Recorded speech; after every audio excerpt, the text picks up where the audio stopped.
by doing these 5 things, you could achieve a life expectancy of 92. So 1, 2 is 3 is 4 is maintain a BMI between, and then 5 is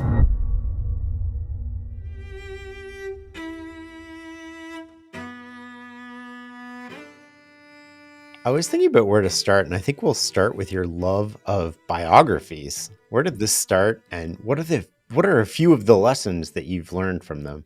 I suppose I approach this question with the contemplation, like, how do you understand reality? And there's a few ways of doing it. We're born into this world and we're given a narrative about existence. And that narrative depends upon when you're born and where you're born and to whom you're born.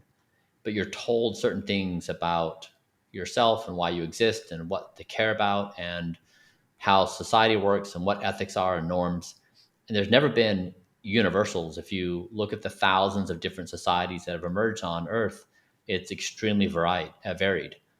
And so if you're poking at this situation and you're saying, okay, I know that I'm born into a given system, and this system is not a universal truth system, it's just where I'm at in time and place, and it's going to change in time, then you can go about poking at a few ways. Like, you can try to say, I'm going to take a quantitative approach and say, I'm going to learn the world through mathematics or through physics or through some scientific discipline, or I'm going to understand it through behavioral psychology. And so you kind of have to approach systems understanding. And biographies for me was something that always intuitively helped me make sense, because I was able to transport myself in time and be in different times and places instantaneously and understand with a pretty decent level of detail what was happening at that point, how people thought, what they cared about, how it contrasted with my time and place.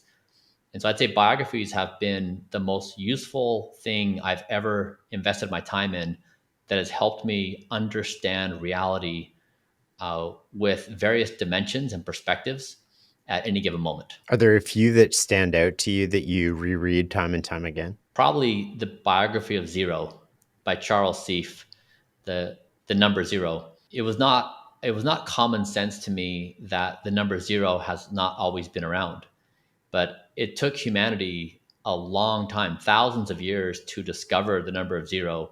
And even when you do discover it, to really understand the potential, so from Cartesian geometry, from Euclid elements to Cartesian geometry, or the function that zero plays in the vanishing point in art, or how zero enables the modern world in computation. It took a long time. And so I'd say zero is probably my favorite one, because it's an entity, it's an idea, it's a concept, it's a number that has revolutionized almost every part of society. I was listening in previous interviews, and you said, I think it was age 24, you got depressed. What happened? Yeah, I think it was the onset was circumstantial. I had my first baby, and he was colicky, so he just cried nonstop. And I don't think his mother and I got a night of sleep, of good rest, for 6 months. Meanwhile, I was building a startup and I was grinding at that with all the stresses of not having income and trying to make something work that was new. And then I was in a new marriage. And then I was also dealing with some internal turmoil related to my religious situation, where I wanted to leave my religion, but I was pretty stuck in the system with my community and the family and all the societal, like all of my community structure. And it was just a chaotic time in life. And I remember it as the day my brain snapped. I just felt like something broke, and I couldn't put my finger on it, but it just something felt different. And yeah, and I was in that hole for 10 years. Did you know you were depressed? Yes. Unquestionably. Yeah.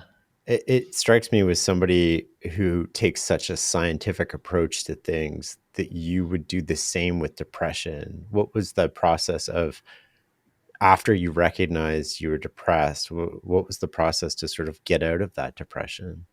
I was raised in this small rural community that was really, the existence was religion. And so I was taught to understand reality through story, not through mathematical methods, not through scientific methods. In fact, I didn't meet an engineer until I was in my early 20s. And so I just hadn't yet developed the cognitive abilities to think like a scientist or engineer. And it's always hard, it's always complex looking at your past, but I do, I do reflect like what would it have been like if I would have had some awareness and some training early in life of how to think about the world quantitatively.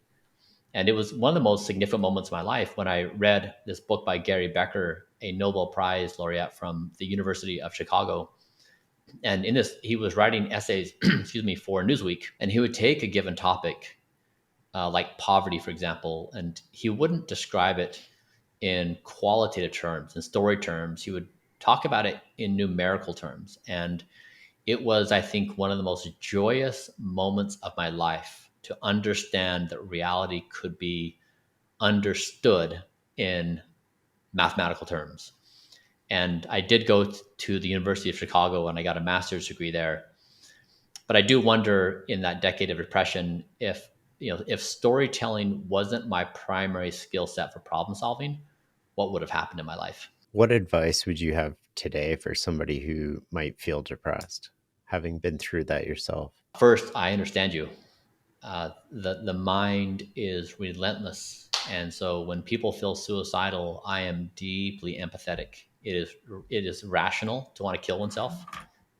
It's reasonable. So when you're in that moment, it's it feels lonely when you try to explain to somebody how you feel and how life is not worth it, and a response is something like get over it or just feel better or like go outside. It's hard. It makes you feel very isolated and not able to reach out and get the help you need. And so one is I would say I understand you deeply, and I empathize with you deeply. And then I would say there's some basic things you can do to increase your circumstances. One would be sleep. I would make sleep your number one life priority. Like the most important thing you do in any given day is high quality sleep. And I would build your life around it, because when you have good sleep, so many other things in life are much better. And then if you get good sleep, you can start doing some baby steps into exercise, even going on a walk every day, doing something small, and then starting to add a few good foods and a few fewer bad foods, but just baby stepping your way. Because when you're depressed, you don't have the ambition and energy to do big stuff. And so really it's the wins are in the baby steps, and it starts with sleep, because once you can sleep well, your energy goes up and your motivation goes up and your discipline and willpower increases. So try to get the flywheel moving in a positive direction where every day you have just a little bit more energy to make one more positive baby step. It's almost auto catalytic for the negative, right? Like because you're depressed, you become more depressed. Like it feeds into itself. It does. And it sometimes, I suppose, in a dark humor sort of way, we humans kind of got stuck in this really weird level of consciousness. Like a dog seems to be optimal in its level of happiness about existence. And we humans are smart enough to do the remarkable things we've done, but yet our mental existence can be extraordinarily challenging. And it seems to be we share many of these challenging traits, that it's not often that we're given a default mental state that is just nice all the time. It's a pretty brutal place in our minds, most of our minds. And I wonder if in how we're moving as a species, if we can evolve past this. And if we do look back and like, yeah, we we got stuck in that narrow band that was pretty uncomfortable. When did you start to overeat or binge eat, as you've mentioned before? It was a soothing mechanism for my depression. I wanted to feel some form of stimulation. I was so dead inside. Something, some sort of arousal, some sort of pleasure. And my life was just devoid of pleasure. I mean, in the religion I was in, it's like you don't do caffeine, you don't smoke, you don't drink, you don't go to clubs, you don't, like you don't look at porn.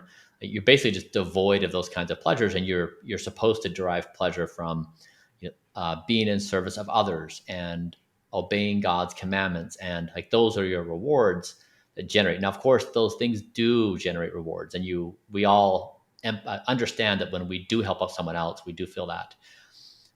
But when you're grinding 24/7 on a startups are just pure pain. Like you don't feel joy for years. And when you're raising babies, you have these glimpses of joy, but most of it's just really hard work with a newborn. And so I think my life was just devoid of pleasure, and I was trying to find a vector where I could feel something, and that's what it would do for me. Those patterns of self-destructive behavior get in the way of so many of us. I guess the question is, how do we stop the patterns of self-destructive behavior? This is the essence of my entire life's mission, this single question. And what I did is, after failing for a few years and a few hundred times of saying, tomorrow I'll start, tomorrow is the day, one last time, just this one last time, and failing a few hundred times to stop that, one day I jokingly said, "Evening, Bryan, you're fired. Like that, you make my life miserable." And Evening Bryan was the version of me that occupied my consciousness from 5 p.m. to 10 p.m. He was tired from the day. He was, fighting multiple fires. He was trying to like deal with the emotional upset of like all the things that had happened during the day, like very common human experience. And then in that window of time when he's beat down, that's when he goes. I don't think Evening Bryan's a bad guy. I just think he was just trying to find a relief of the burden that he felt in that role. And I fired him. And so the past few years has basically been trying to reimagine my reality of who's in charge of me, who makes decisions at what point, what is a sacrifice and what's appropriate. And what I've come down to is with Blueprint, I wanted to demonstrate that an algorithm takes better care of me than I can myself. And to do that, I became the most measured person in human history. I wanted to show that if you ask the body's 70 plus organs to speak, and you consult scientific evidence, and then you let the algorithm run, so it tells me what time to go to bed, it tells me what to eat, it gives me all these nudges on what to do. And if I just simply say, I can't deviate, my mind can't impromptu saying, you know what, we're going to add a brownie to the lunch session here. So removing that, and I basically am arguing, this is the core of it, I'm arguing that as a species, this is the most important question facing the human race, hands down. As algorithms improve and they increasingly become better at it at a variety of tasks, including taking care of ourselves on planet Earth, what do we do? I think it's the defining question and contemplation of our existence. What percentage of people do you think, if and you have this, right? You have a blueprint and the algorithm can take care of you better than you. We can use self-driving cars as an example, right? Which we know statistically they're better at driving than we are as individuals or collectively, maybe not individually. What percentage of people are comfortable handing over the reins to an algorithm, which is sort of like a purely scientific process, right? Which assumes nothing, measures everything, and adapts as it gets input? This topic is sufficiently rich and nuanced. I wrote an entire book about it titled Don't Die. And in the book, I break myself out into multiple characters, like Evening Bryan's present, depression, uh, um, this guy Scribe, dark humor Bryan, like all these people are there. And they have this discussion on what does it mean to have individual choice? What does it mean to be run by an algorithm? What does an ideal existence even mean? What does it mean to have choice? So it's a really nuanced conversation. But I'd say I've been hosting dinners at my house for the past few years and having 2.5 hour long conversations about this topic. And it does take about 2.5 hours to get people warmed up. I can abbreviate it for you though, and I can tell you the 5 big emotional swings that happen. So one is I pose the question, if you could have access to an algorithm that can take better care of you than you can yourself, would you say yes? Now, immediately people are like, but what about? So it branches into 1,000, questions. And I just say, just like assume what you want. Let's just keep it high level and abstract, yes or no. And then people go through this process where the majority of people are vomiting distaste. Like, this is the worst idea. I hate it for all these reasons. A teeny number of people are like, please save me from myself. And the others are like, yeah, but I want to make the following exceptions, which really is no. So, like, there's a lot of resistance. And the next turn is I say, now imagine the 25th century is viewing us right now, and they're observing through our comments on this question what our norms and ethics are and how we understand ourselves in time and place, in the same way we would look at the 16th century with cold, detached uh, perspective on what they thought. And then you flip it, so now people are looking at themselves in the mirror. So no longer are they defending their knee-jerk reactions. They're invited to be reflective, like, how did I behave in this moment, and what am I really saying I care about? And then the next turn is you say, what things about our current reality may change that would make our current reality unintelligible to us? So now you're in this creative space where it's like, okay, we assume all these things to be unquestionable truths about our existence, but we know from history none of these things ever really hang out for very long. Society moves into new truths and new norms. So wherever we're at now, it's a temporary state. And once you're there, like, now you've swung from like no way to I'm kind of being reflective on myself to how might things change. And then the next step is about the philosophy of this change, which is zeroth principle thinking, and then full circle back to the thought experiment. But you can see through those beats with about 12 people, it takes each person the ability to cycle through these ideas and emotions and hear how other people respond. But at the very end, the majority of people who attend my dinners are like, I gotta say, I get it. I understand the situation. When you say it, and I want to go through some of the details of Blueprint, to me, it sounds like an algorithm for living, and the algorithm's in charge of you. And the algorithm is basically just creating a bunch of automatic rules for success or a recipe to follow. You follow the rules, the algorithm. You create an output, which is sort of your biomarkers and your indicators that feeds back into the system and it adjusts. It strikes me that that's sort of easy and sort of really hard too. Like, do you have, I'm imagining your house and walking through it. And like, do you have bags of chips? Do you have ice cream? And you just don't do it because the algorithm told you? Or how important is the role of environment? And how important is the other stuff going on here to actually shape that behavior? Yeah, if you're here at the house and you're hanging out with me, there's not a lot of trouble we're going to get into with what I have in stock.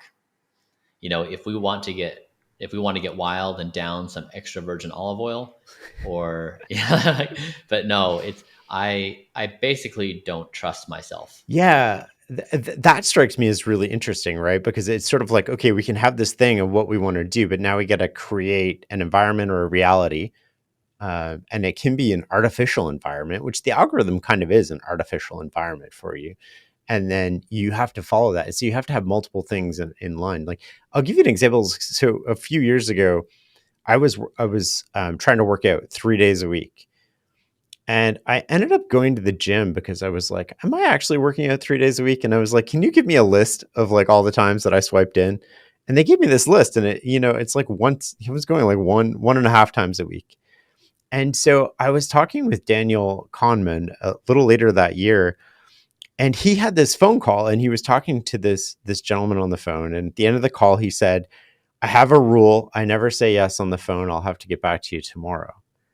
And he hung up, and I was like, well, tell me about this. What is this rule? And he's like, well, I found I was saying yes to please other people. I want other people to like me. I'm a human. I'm a social. So I end up doing these things that aren't really good for me. And so I created this rule to do this. And I was like, well, this is amazing, right? This is the most powerful thing I think you've done. And you've got a Nobel Prize. So, like, this is really interesting because you rewire your brain in the moment to think in a certain way, which your automatic response becomes that. And so I was like, I'm going to try this. I'm going to go to the gym every day. I'm going to work out every day. And the duration or scope can change, but I'm going to exercise every day. And the conversation went from, should I work out today, which in my head is like, oh, I have a really busy day. I didn't sleep well. I'm not going to work out today. I'll do extra tomorrow. You negotiate with yourself to, I'm going to do exercise every day. And it completely changed my approach to exercise and my health. And it sounds like the blueprint is very much an automatic set of rules where you have multiple things aligned, but you're trying to follow this pattern. I'm wondering what your response to that is, and specifically around how we can correct our self-destructive behaviors. Your experience is exactly mine. If our conversation is about a practical topic of how do you achieve better health, or how to increase crop yield, or how to run a more efficient driving route, those are interesting questions. The backdrop of this thought experiment is, as a species, are we facing an existential outcome? I mean, what are the stakes? Is it we'll make a little bit less money, or we'll have maybe a 4-pack instead of 6-pack on our abs? Or are we really talking about life and death? And my premise is that we are in an existential moment as a species on a variety of fronts. And then it invites a contemplation of, if that is the case, what do you do? And so that question itself primes the response. Like, how do you stop self-destructive behaviors? Because if I say, how do I stop self-destructive behaviors, without identifying these things, a person has a given willingness to change their behavior, but then it'll stop. If it's like, it's a nice to have, but if it's life or death, the behavioral change profile may be very different. And so really, I think it depends on where the person's coming from. Like someone mentioned to me recently, I haven't verified this, that the only way to get someone to change is to tell them they're pregnant, or diagnose them with a certain condition. Otherwise, no change will happen. That's interesting. A friend of mine had it brings to mind this story. A friend of mine had heart surgery a while back, and I went to visit him in the hospital. And I was talking to the surgeon, and the surgeon sort of had said all the typical things about changing your diet and changing your lifestyle. And when I was talking to the surgeon, he goes, odds are about 10% that he's going to do this. And I said, well, that's interesting. And he's like, I've been a surgeon for 30 years. And he's like, people used to change all the time because I used to have to break ribs. I used to have to, like, there was a physical pain, a big scar, a visual reminder. And he's like, now the incision's like, half a centimeter. And, you're in and out of the hospital and there isn't a lot of pain. And so he's like, people change a lot less than they used to. And I thought that sort of related to what you were talking about. I'm wondering if you can walk me through at a high level, sort of the overarching day of Blueprint, and what does it mean to live like Bryan Johnson? So the premise on this is, I was posing the question, in the early 21st century, is it the case that we have achieved longevity escape velocity, which means that for every 1 year of chronological time that passes, can I stay the same age biologically? And if not, where are we at? And so that's the backdrop on what my daily routine is.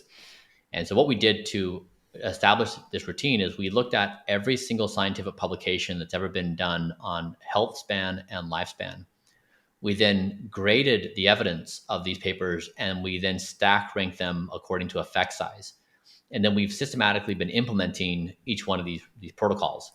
So becoming the most measured person in history, and then using all the scientific evidence, I wake up. So my day begins really the night before. I go to bed currently at 9:30 p.m. I just changed my bedtime from 8:30, but it's 9:30 on the dot. So it's not. I don't have a 2-hour window of time. And I recently logged 8 months of perfect sleep using my wearable, which no human in history had ever done. So I wanted to demonstrate that you can get reliable, high quality sleep for this extended period of time. And then I wake up naturally. I never wake up with an alarm. Roughly 4:30, 5:30 in the morning, and I'll weigh myself, do body composition like weight, hydration, fat, etc. I'll take my inner ear temperature. I'll take 2 pills.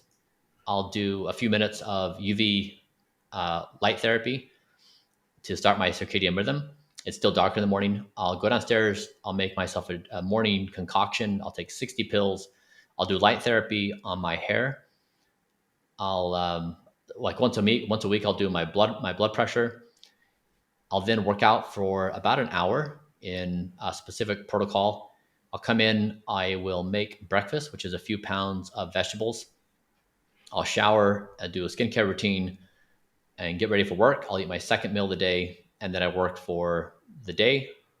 And then I have a evening, and then throughout the day, I'll do various doctor's appointments, medical procedures, and measurement. And then I have a wind down routine that I follow ritually. And what we've done is we've tried to stack hundreds of protocols into my daily routine because we do so many things and we're trying to follow the evidence.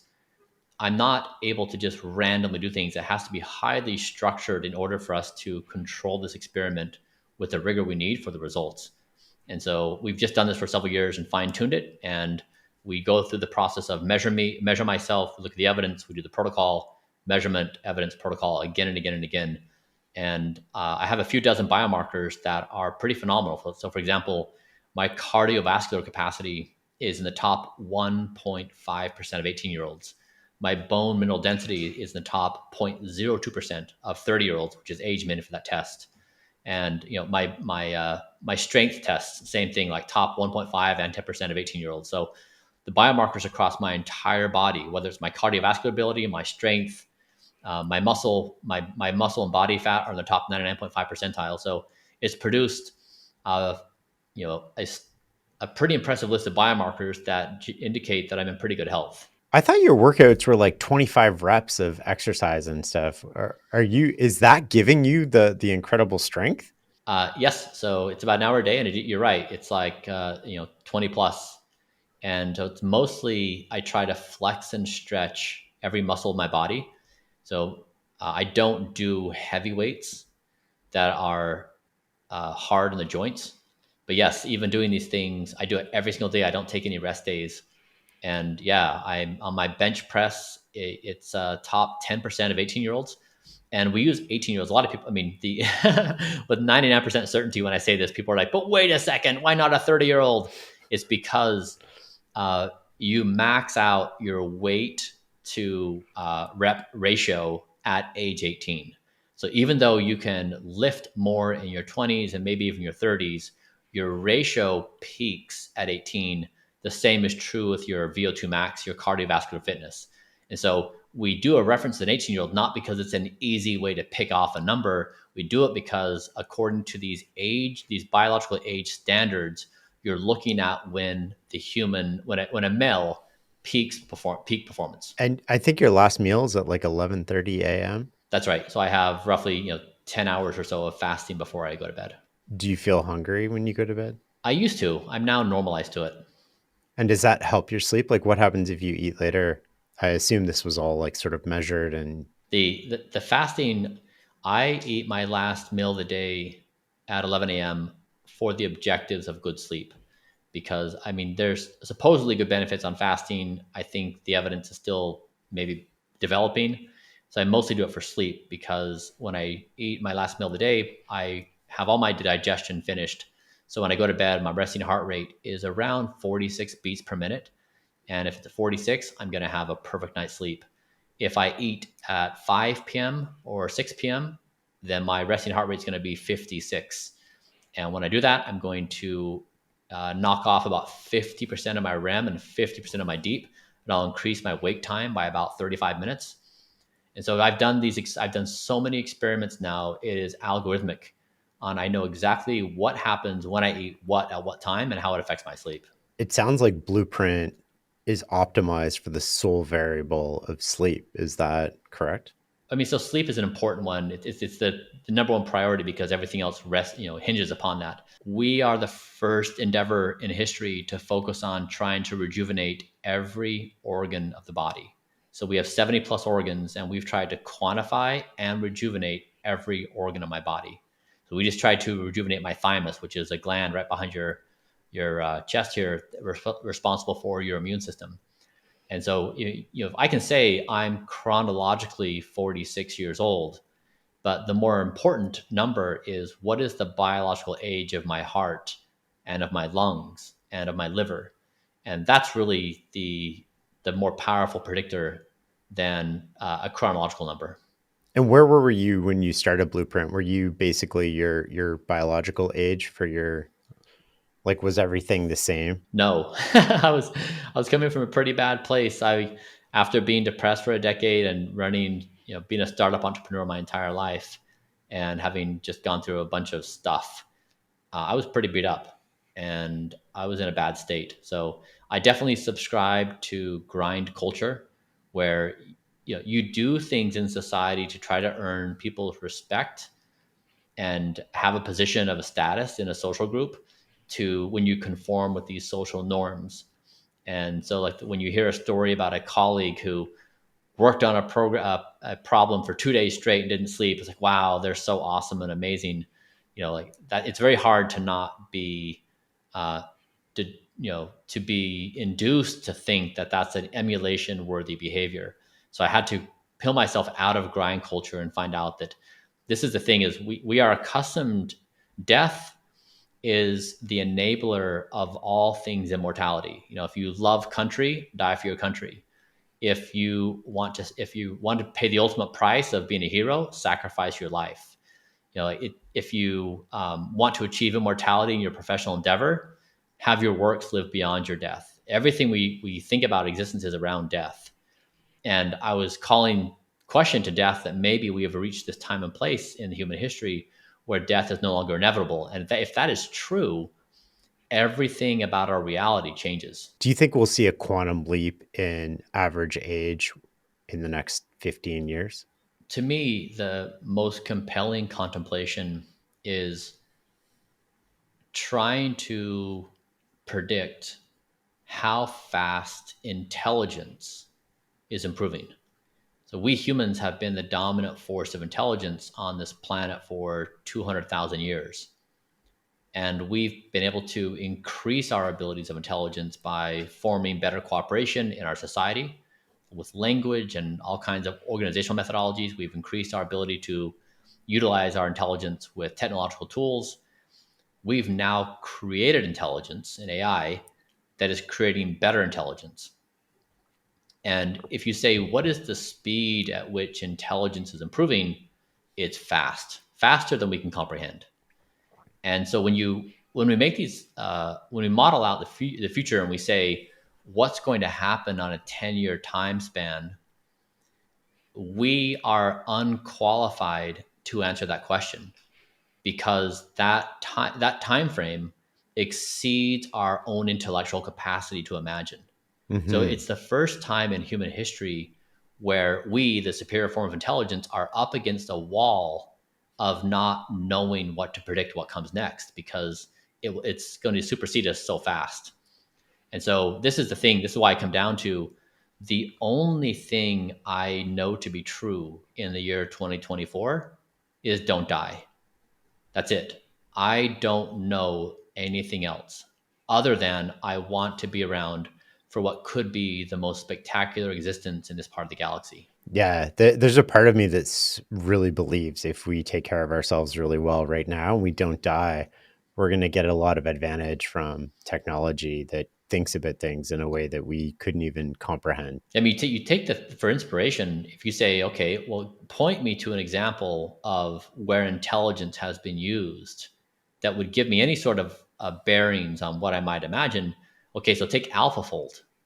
It was Many people thought solving the protein folding problem was unsolvable or would take us some unknown duration of time.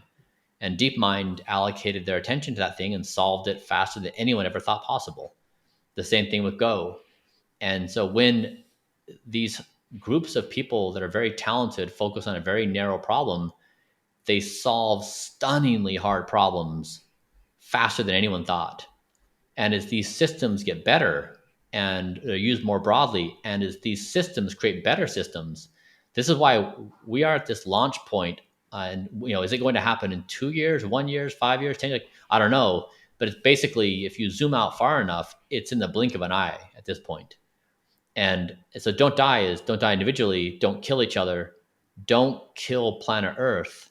And when you're building AI, the objective function of AI is this don't die ideology. Because if you, I mean, what I'm trying to say is like, so we've never been in this situation before where we're baby steps away from creating super intelligence. And when you're at this in this moment, we have this incredibly practical question to ask: what do we do? Like, how do we think about reality? What do we care about? What are our ideals? What are our objectives? And then if you start surveying the world of like, hey, who can tell us how to practically think about reality? And you probe religions and capitalism and communism and socialism and like any other group, who can pull up and say, here's a playbook, here's an instruction on how you actually think about reality.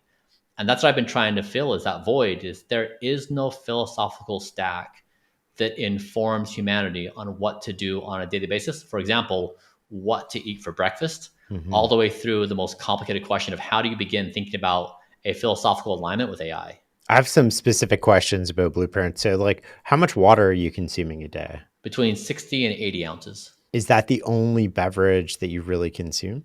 It is. I drink mineralized water, so it's always tea or has some electrolytes in it. Is that tap water? Is it filtered? Is it out of a glass or plastic? It's filtered and it's ceramic.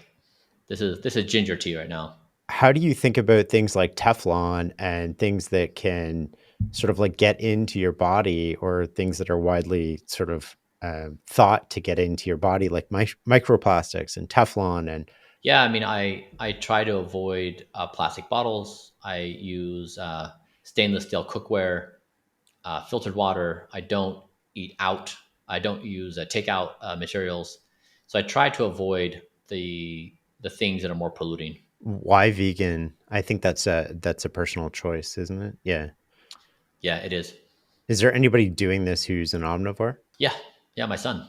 And are his results sort of similar to yours? Yeah, pretty similar. I think that I diet is a special kind of provocative. Like, people break out into warring tribes instantaneously, and the intensity around this topic is a lot. And so I've really just stayed out of it. I'm impartial. I don't want to get into the war, and so I just say you do you. I do think that there's every day there's more evidence coming out suggesting plant-based diets are more conducive for longevity. So I think the evidence in time will speak for itself. But right now, it's of all the battlefields I could choose, this is not the one I want. And that's a really interesting way to put it. I think it's really interesting too. People aren't convinced by data. I mean, you can show them all the data in the world, and it's not going to change their mind. Yeah, What do you think about gut health? I wish there was better evidence on it. What do we know about it so far? The problem is not much. And do you get colds? Like, do you get common illnesses that other people get, or is your immune system such that it sort of like just fights that off naturally now? Yeah, I got sick over the break, but it was the first time I was sick in 3 years since starting Blueprint. That's pretty incredible. I take athletic greens every day, and I'm like, in my head, it might be a placebo, it might not be. I have no idea, but I haven't gotten sick since I've started taking it every day. It's incredible. I call it my green power juice. How do we take Blueprint and build habits with it? So it's one thing to know, okay, here's this manual, follow this manual, and this manual is going to be better at running your life than you are. You can take your evening Bryan, you can put them away and just follow the instructions. But how do we actually turn that into habits that we follow? Every person is different in how they go about change, and there's many ways that people go about habit, behavioral change with very habit formation techniques. And for me, it's really helpful to understand my own behavioral change in a larger context where I say I'm endeavoring to maintain my health so that I don't die, so that I can participate in what may be the most spectacular existence in the galaxy. Now, for me, that's really motivating because I have a goal and I have a reason to live and I have something to look forward to. Now, a side effect of that is my body feels great and it looks great, and I can do all sorts of things. But for me, it's the bigger goal that motivates me. For other people, they may have much different goals of like they want to fit into a certain uh, pair of clothing, or they want to look good for a certain event, or they want to achieve a certain physical outcome. So like the end goal, I think the motivation is really important. And then I go through the process, as you heard me say, is I like to break myself out into my various selves, because I am, dozens of different kinds of people. I'm morning Bryan, I'm evening Bryan, I'm after workout Bryan, I'm, dad Bryan. Like I'm, in every one of those situations, I'm biochemically a different human. I have a different way of understanding reality, and I'll make decisions that are different in each one of those circumstances. Like you said with Daniel, where he doesn't say yes on the phone because that in that moment he's please others Daniel, and he wants to be a different version to let him earn his life. So I do the same approach. I break myself out into different persons, and I decide which versions of me have authorization and when. Because like who's in charge? 10 p.m. you who sets the alarm for 6 a.m., or 6 a.m. you who wants a few more minutes with the snooze button. And so you need to make those decisions on who's in charge, because if you just let it roll out, that the present you is always going to win and always get what they want at the expense of other versions of you that have your better interests at heart. And then the third is, once you get to the structural, where you have a goal and you've separated yourself out and you know who's making decisions and when, then you can do these hyper focused things on behavioral change. Like you can pair a habit, so every time you see a given thing you do a certain action. And so that's really, in my estimation, how I've tried to stack my life, where I've tried to build a life where I make zero decisions of doing things I don't really want to do, and I've almost got it. Like it's actually, I'm surprised I've gotten this close to achieving it. I just don't behave in ways that I regret anymore, and that's phenomenal, because I was just like walking regret before. What I love about you is that you're living life on your own terms and you're not hurting anybody. Hmm. And yet, what you're doing is so outside of what we consider normal that you get so much hate and vitriol. How do you handle that? I love it. I have such a positive relationship with the hate. It energizes me. I am endlessly amused by it. I think it's just fun to engage with. And I depression was a much better troll than anyone online. Like my depression could eat me up pretty efficiently. It knew the zingers and the dunks. Everyone else, like it's just play for me. So, but it's, I guess, like like you can think about these through phases. Like, okay, phase one is like, do something that is unrecognizable in your time and place. Okay, so we've seen this throughout history. Phase two is people come with pitchforks. Like, we know this. Phase three is you've got to survive a whole bunch of attacks. Like like powers that be are going to want to start taking you down. And then if you get past phase two and phase three, you get to open up a little bit and you kind of have some open horizon. And so that's where I'm at now. Is I've survived the major dunk, where people try to cancel me in society. I've survived several attempts at takedowns, and now I'm still at it. And so I'm really happy I'm on to stage four now, and now it's just opening up into a bigger gameplay. Yeah, I was amazed at some of the stuff that I read online and some of the stuff that you've been through, and I don't know if you want to share some of that or not. Um, what's been the hardest moments for you? I'm so happy to be alive. I appreciate existence with an intensity that I've never felt before. I know what it feels like to want to end your life. Hmm. Like I desperately wanted to kill myself for 10 years, and I'm grateful I didn't. And I'm grateful I'm alive. So, when people come and dunk on me, or when they're trying to attack me, or when they're saying things about me, it's okay. Like, it's fine. Um, Everyone's just trying to do their thing and deal with themselves. So it's not really worth getting caught up in. And I think it's possible that, you know, we'll look back at ourselves right now and we'll say, oh man, like, can you believe how hard it was to be human? Like, can Mhm. you, like, do you remember how bad it was? Like the anxiety and the depression and the jealousy and the angst and the FOMO and the, like, all the things we felt like, God, that was just so hard. Like, can you imagine going back to doing that? In the same way we imagine, previous areas not having the technology we do today. I think it's possible that we're just in this moment in time of a conscious existence. It's really brutal. And so I guess I don't really expect anything different. If people's internal experiences are beating them up, they're going to try to beat other people up too. It's like kind of the situation. It's okay. Do you think you have that confidence to sort of face that because you've been to a really dark place and come out of it? Yes, I think it's also because I get great sleep. But Like, you honestly. but you've also like it's one thing, like I get this, it's one thing when it's an anonymous person online saying, something about you. It really mostly says something about them. But you've also had people close to you Yeah, come after you, and that's a yeah. whole different kind of vulnerability and feeling. I was poor my entire life. I mean, my mom made my clothes for school. I worked in third grade. I worked the school tables at lunch to pay for leftover food, so my mom wouldn't have to pay my $25 a month of cafeteria money. Like, I knew we were poor, and I was in on my family's circumstances. And I didn't make money until I was 34 years old, until I sold Braintree. And I've had money for 10 years now, for 12 years.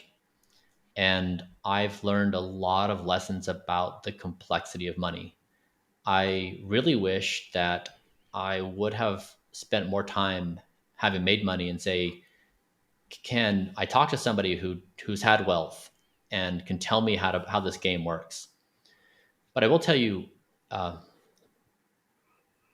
of the people close to me over the past 12 years,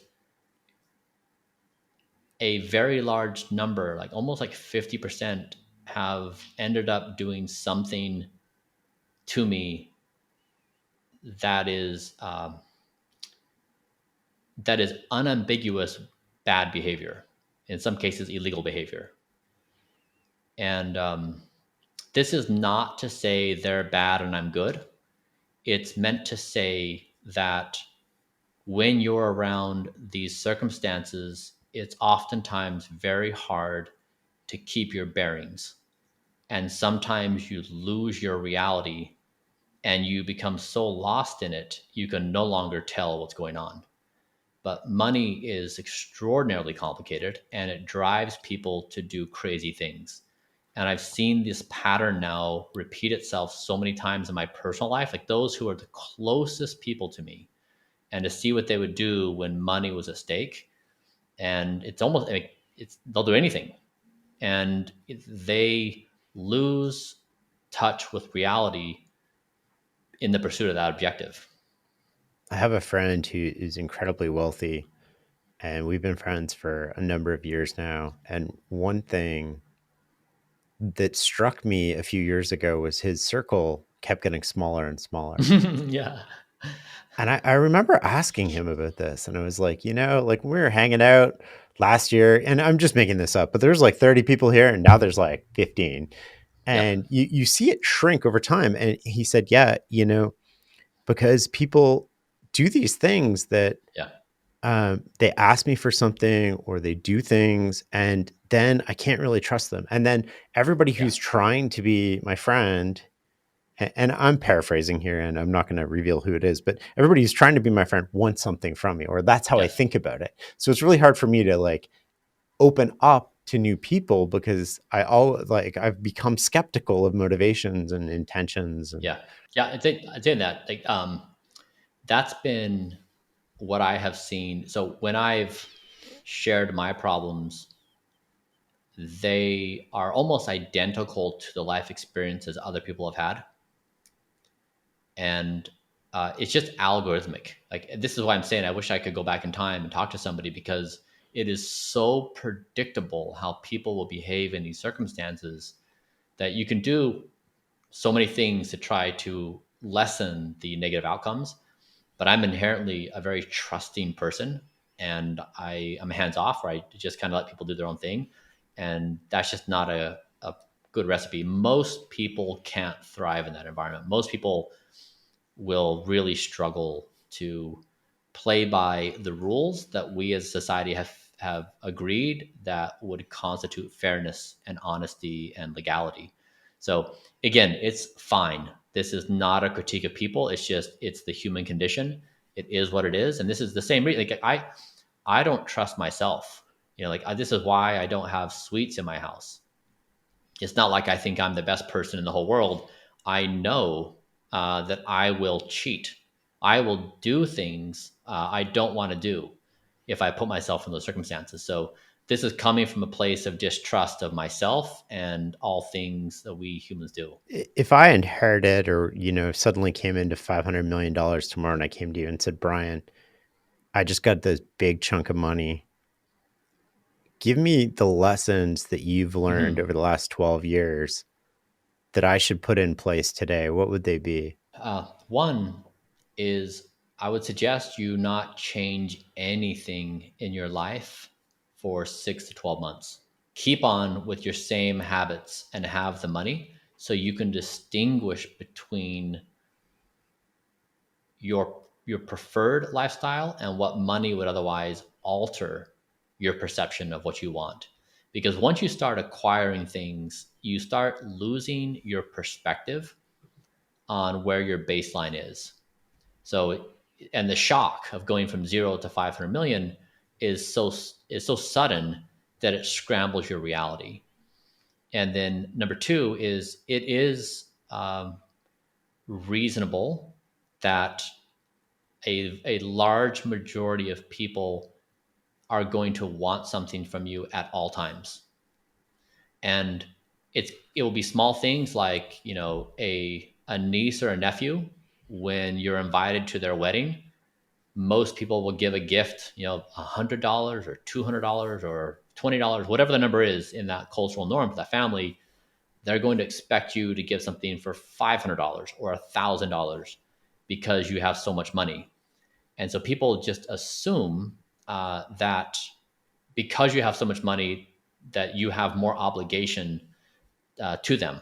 So there's like this acyclical relationship. And then three is, I'd say, identify what you want the money to achieve. And that really needs to come from you on what your objectives are. Because if you don't determine your objectives in life, money will run you. And so it creates this really inverse relationship where you wanted the money so you could achieve your objectives, but now money's running you and you just lost yourself. And if you don't follow those three things, pretty soon you're in a situation where you don't know what is up and what's down. You don't know who you can trust. You've got people on the inside who are, you know, engaging in potentially compromising behavior without you knowing. And so it just creates a real challenging environment. And then you become your internal world becomes destabilized, where, like your friend said, you just don't know who you can trust. And it becomes a really isolating experience. Does that ever make you feel lonely? It's a challenge, like anything. Like, I mean, like in life, it's like all of our problems are equal. It's not like if you're rich, you have fewer problems. It's not like if you're poor, you've got. I mean, like so there are some clear differences. Like if you're poor and you've got a very serious medical condition, you don't have the resources to address that. That's a very big difference. But overall, every person I know who's wealthy has just as many problems, and it feels to them their problems are just as intense as everyone else at every other class of wealth, excluding like the extreme situations where like a person does not have the ability to pay for basic nutrition, or does not have the ability to pay for medical bills, or is suffering from some other like on the disparities. But what I'm trying to say is human suffering is pretty universal, and there's a lot of misperception that somehow money lessens problems. It's not a panacea. It has its own problems, and many people with money wish they didn't have the money. But of course, that's also hypocritical, because if they did, just give it away, like talk the talk. So it's complicated and nuanced, and it's just a very hard question to parse, because it's hard to imagine those circumstances. It's hard for society to talk about too. Uh, I feel like it's exceptionally hard for my wealthier friends to talk about money Yeah, than it is for other people because yeah. yeah, I mean, if they risk getting slapped on the hand for saying anything that is just insensitive, right? So like, uh, because their experience is complex, right? That it causes very serious problems in their life. It creates loneliness. It puts them in very challenging situations. And then their natural response is like, boohoo, like yeah, go complain to someone. And I understand that. It's also just like, I think it misses a little bit, because we all live together in society and we share classes of problems.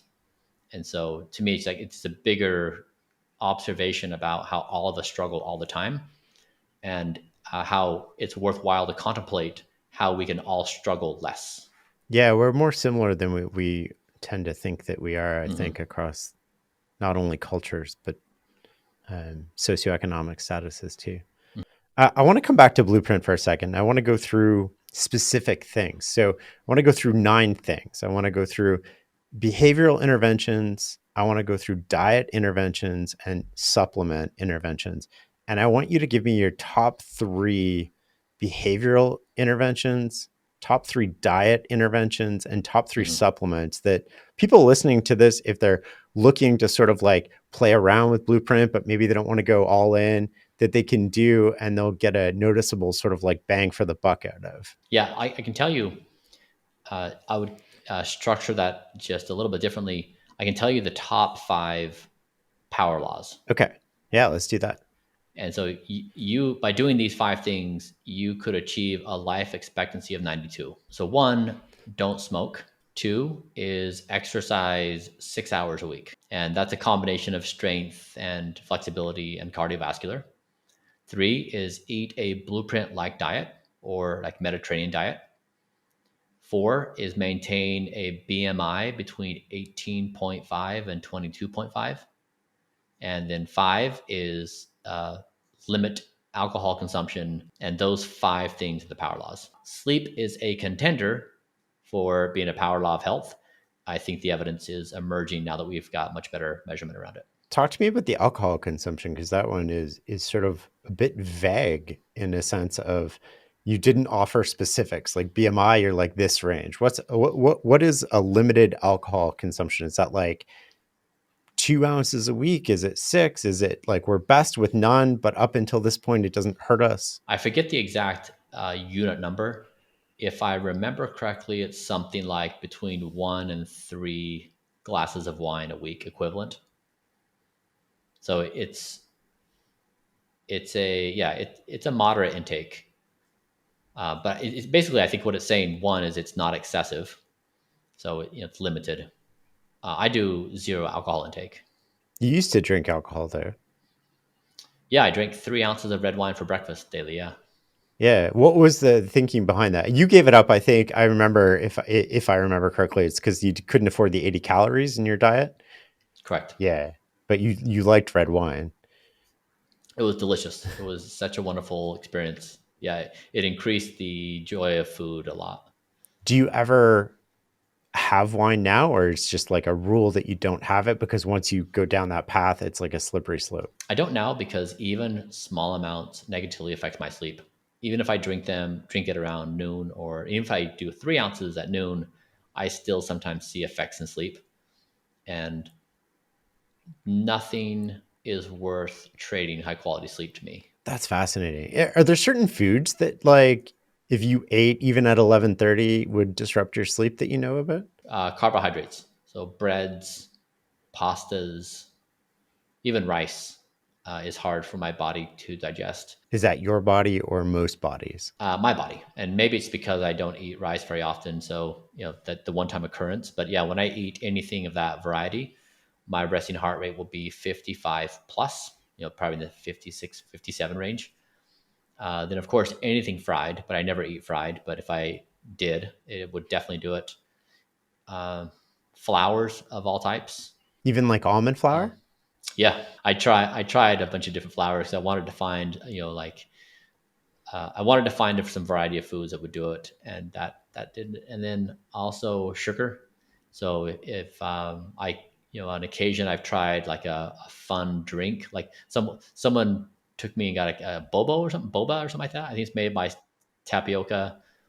But yeah, that will do it for me. That will increase my. So I know now the list of foods that increase my resting heart rate. And this is the cool thing. Before I would say I would be confronted with a situation of like, I really want to eat this cookie, but I know I don't, I really shouldn't. And then I did it anyways, and I probably did that like in my life thousands of times, maybe. And for the first time in my life, I've gotten to a point where I can look at the cookie and have it in my hand and say, you know what? The pain of eating this thing so far exceeds the momentary pleasure from eating it. There's no way I'm going to do it. And I can feel that with such confidence, I'm not even tempted to eat the cookie. Whereas before, I was just desperate in its face to just be, like, there's no way I was going to win in that situation. I was going to eat the cookie. And then after that, I was going to eat the five more in the pack, and I couldn't stop myself. And so now I finally got to a place where I can model out the pain. And that's so unpleasant that I just don't want to do it. And the pain in this case is it's going to impact your sleep, and therefore it. How much of that relates to the fact that you've had 8 months of perfect sleep? Like if last night was like, oh, the streak ended and now you've got the cookie in your hand, are you still thinking with the same logic? Well, that's what I actually measured my brain at my brain interface company, Kernel. I looked at my brain based upon sleep patterns, and we saw in my brain I had less willpower when I had a poor night's sleep, when I had less REM and less deep. And so, yes, when you have bad sleep, you have substantially less willpower. Well, it's so interesting because I talk to my kids about this, and I talk about it in the context of positioning and easy mode or hard mode.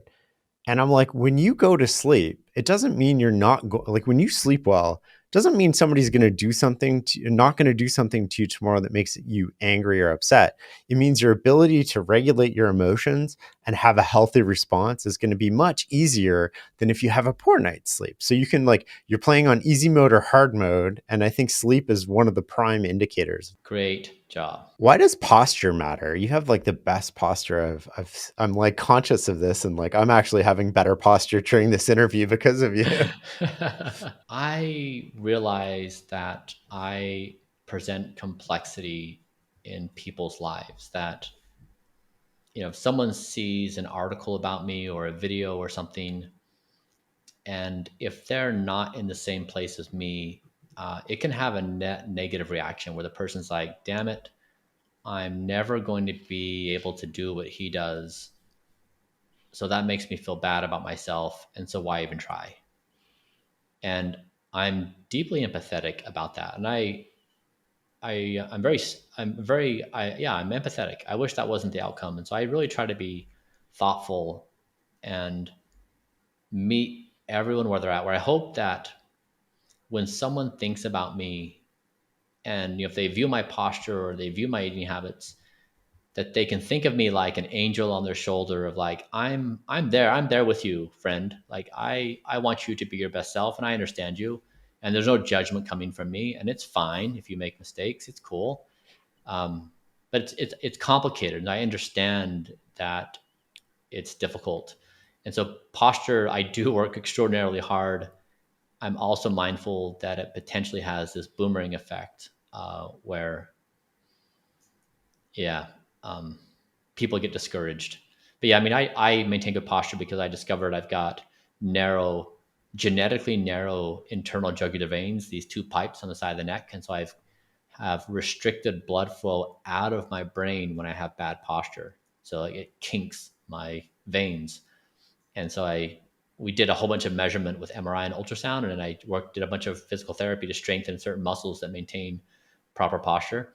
And so I've just built it as a habit now, but it took me months and months. Like for example, as a family, we have a habit where one day one of my eldest son made fun of me. He's like, "Dad's like an AI," And he's like this, zoop, zoop, zoop, like, being this AI move. And so his impersonation of me was reduced to zip.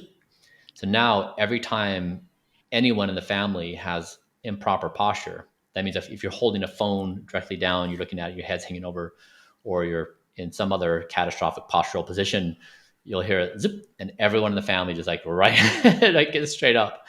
And so we're now a family where we support each other in proper posture, but it took us a while to get there. That's awesome. I want to go back to something you said earlier just about being empathetic. I wish everybody was just more empathetic to everybody else. It's like we're all icebergs, and what we project is sort of like above the sea level, but there's so much going on below the sea that's like a Mm-hmm. hundred or a thousand times bigger than what we see, and we just have no idea. And I wish we'd all collectively just have a bit more tolerance for each other, and a bit more sort of assuming good intentions, even when they're not always obvious. Mm-hmm. Yeah, the world's a pretty tough place right now. What's the relationship between our biological health and our sexual health? Hmm. Well, uh, if you're a man, and if you're male, and you're not getting enough sleep, your nighttime erections are eliminated. And nighttime erections are an important biomarker for sexual health, psychological health, and cardiovascular health. And I've measured my nighttime erections extensively. As we try to measure everything we can measure. As I know it's atypical, and so this is not a common measurement people are familiar with, but that's true for the entirety of Blueprint. We're doing things that are new. But I guess I say that because um, people oftentimes associate the cost of not getting good sleep with feeling a little bit grumpy the next day, or a little bit more irritable, but they don't really understand the whole body consequences where basically your sexual function goes to zero. And it's not that you can't still have intercourse, like you can, but I pointed out it's a pretty devastating cost on not getting good sleep. So yeah, all these things are deeply connected, and this is why coming back to grind culture assumes death is inevitable. So you're trying to achieve immortality through the means that you have. And so once you go back down the stack and you start questioning these things about our reality, it leads you down this path of like, do I really believe in this cultural moment of this thing? Or is there something else really bigger going on? One of my friends who was in the special forces for a long time used to be deployed often, and he said one of the things that they looked for in the troops and they asked them about regularly was their poop and whether they had a morning erection. I love that. That's fantastic. I mean, that's the first time I've heard of anyone else measuring erections. It's so important. And I know it's taboo and funny and people like to dunk on it, but it's really important. Can you? I'm asking this as a bald dude, but can you prevent your hairline from receding? I mean, I imagine it's way too late for me now, but do you do that? Like, can you? Yeah, it takes, yeah, hair loss is an enormous amount of work. The technology is really not great. So what I do currently is in the morning, I put a topical application on my hair that was based upon my genetics of what things I do and don't respond to and metabolize. And then I put a red light cap on my head and it activates certain things. I then work out, eat breakfast, and I'll shower and I'll use a certain shampoo that creates the right environment on the scalp. And then I'll do once a month. I just started this new therapy where I'll use this laser across the scalp and then I'll apply exosomes. And that's a combo therapy to help hair grow stronger and faster. And then I used to do PRP, which is you draw blood out, you pull the plasma, and you re-inject the growth factors. I stopped doing that because we're now doing this laser exosome treatment. And yeah, that's it. So basically, it's a topical application, which you've probably heard minoxidil is the most common thing. So it's minoxidil plus a few little goodies, plus red light cap therapy, plus this laser and exosome treatment. Yeah, I mean, I should be bald at this point. I started losing my hair in my late 20s, and the men in my family are bald, basically. So I'm grateful I have some hair. It's genetic, yeah. I started losing mine in my like mid 20s, and then it sort of Yeah. stopped. Like it receded and then thinned out massively, and then just all of a sudden stopped. Yeah. I mean, the technology that is very close is exciting. There's cloning therapies that are being developed. So if you had a few follicles, you can then clone it and then do basically like implantation. So I think it's a possibility that in like 5 years time that you would be able to restore hair yourself. Is there any biological longevity reason why hair matters? I mean, there's probably a sexual attractiveness angle to it. There's probably a Mm. confidence angle to it. There's probably a lot of internal ones, but is there any biological sort of like longevity reasons why it matters? If there is, I'm not aware of it. What do you think of hot and cold exposure? Do you do that? I don't. It's not that they don't potentially have benefits for right applications. The hot and cold therapy didn't make our cut because it doesn't increase lifespan, health span. Rather, the evidence was not strong enough for my team to recommend it to be cut into the protocol. So if you go back to how we think about this, we've looked at all the scientific evidence through the specific lens of increasing lifespan, health span, and then we've ranked them according to power laws. And so this is not to say we won't ever, we won't do it at some point in time. Like we're very open minded and we'll always change our minds following the evidence. It's just right now we don't think the evidence supports it to incorporate as a habit for longevity purposes, which is our aim. Now, if somebody's doing it for recovery and other objectives, like that's an entirely different question. So it has nothing to say about the technologies for those, just for my highly focused objective. If you think of Blueprint as like 100 pieces of Lego, and each one of those pieces of Lego is an intervention based on scientific Mm. evidence, what's the last piece of Lego you took out and put in a new piece of Lego because you're like, oh, this is better than that piece of Lego? I recently started taking oral minoxidil. So there's the liquid minoxidil for hair growth, for rather hair loss prevention. And I took an oral version, which initially that drug was approved for high blood pressure, but was then repurposed for hair growth because it made hair grow all over the body. But I started experiencing some side effects. I stopped that.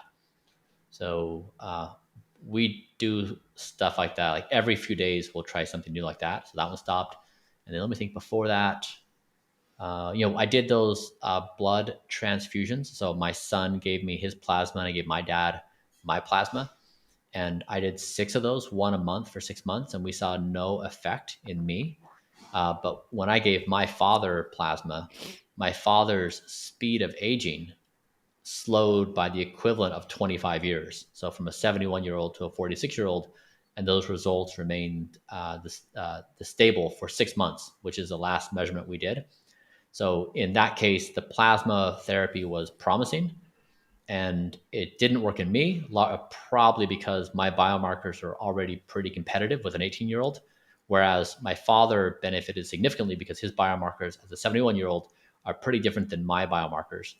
And so in that case, we discontinued the therapy for me, but he could continue if he wanted. That's fascinating. That seems like a really easy ish intervention that you can do to extend the longevity of your parents. From the outside looking in, it can sound wild and creepy and weird and everything. uh, on a personal level, to be able to do something like that for a parent is a special experience. It's not too dissimilar than donating an organ. That's very commonplace, and we don't think of organ transplants as weird or organ donation as weird. So it's just it's a new idea, and so people think it's weird, but it's actually identical to what we already do in life, and we actually applaud people who make those kinds of sacrifices. And I should clarify, it's not a sacrifice. Giving plasma is not a sacrifice. If our goal is not to die, how do you think about the things like sunscreen and sort of like the other things that are sort of proximate to us? Especially, I'm thinking especially about things we put on or in our bodies, right? So we talked earlier about plastic bottles and sort of trying to avoid that. Do you have a particular sunscreen you use? Like, I imagine you've thought about this more than any other human. We do try to be thoughtful. We're not perfect. There's so many things we're looking at any given time.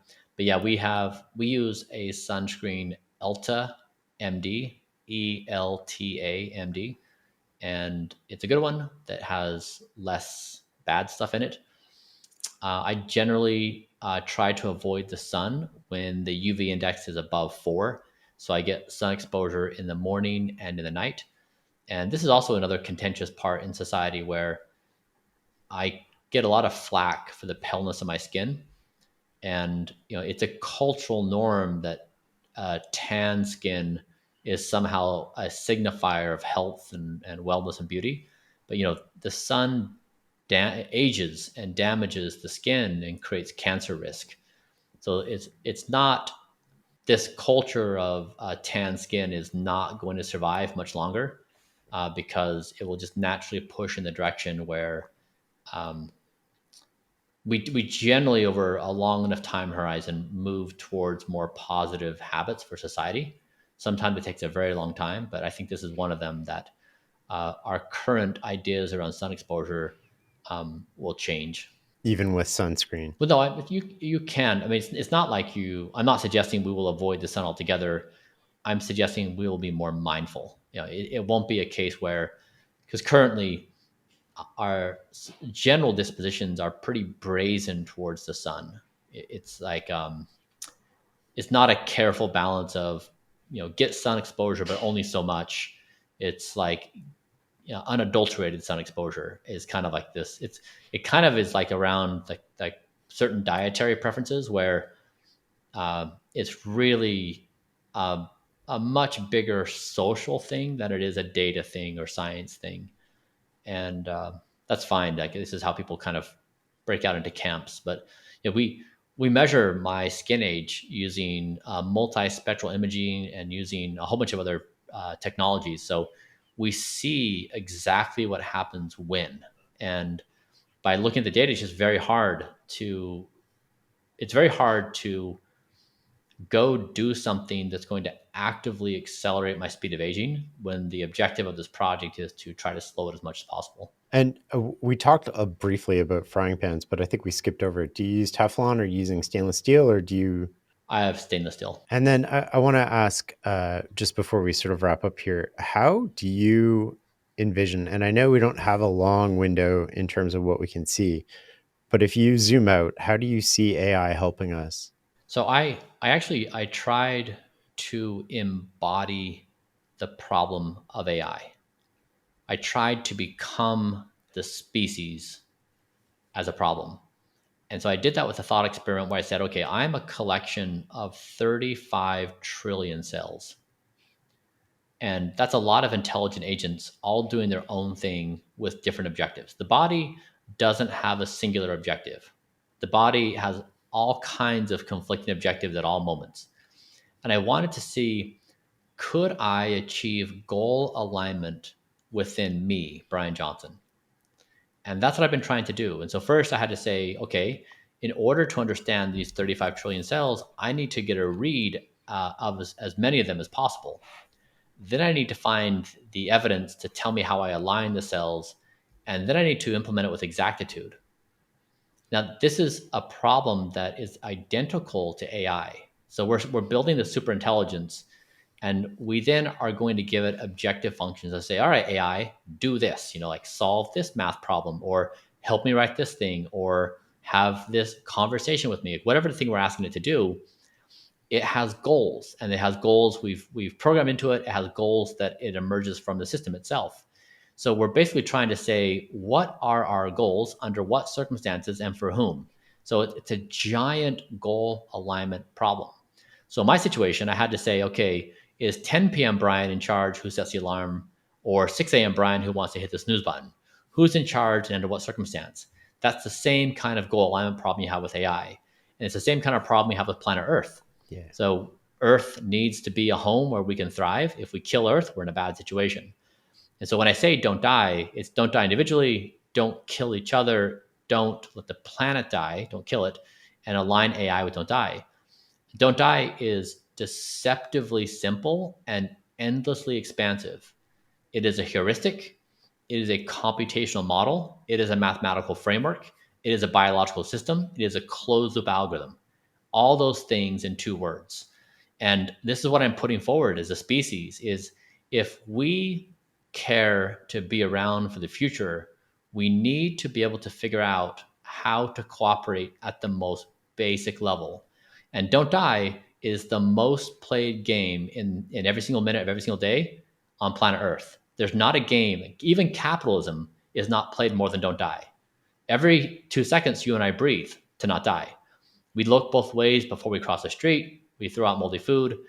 It is the most played game in existence. Now, the moment you stand up above Don't Die, you break out into a billion different directions of what people want, how they understand the world, what they care about, what they'll do and why, all their rules and justifications.